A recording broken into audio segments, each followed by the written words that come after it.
திருவிவிலியத்தில் பல மரங்களை பற்றி நம் நற்செய்தியாளர்கள் மூலம் அறிகிறோம். அவற்றில் முக்கியமாக குறிப்பிடும் ஒரு மரம் அத்திமரம். அத்திமரம் திருவிவிலியத்தில் பல இடங்களில் சொல்லப்பட்டுள்ளது. இன்று நாம் பார்க்க போவது இயேசு ஏன் அத்திமரத்தை சபித்தார் என்று. ஒரு நாள் இயேசு வழியில் செல்லும் போது தூரத்தில் ஒரு அத்திமரத்தை பார்த்தார்.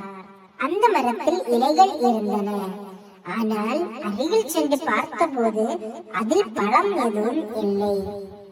அப்போது இயேசு அந்த மரத்திடம், இனி ஒருபோதும் உன்னிடமிருந்து யாரும் தனியே உண்ணாதிருப்பார்களாக என்று சொன்னார்.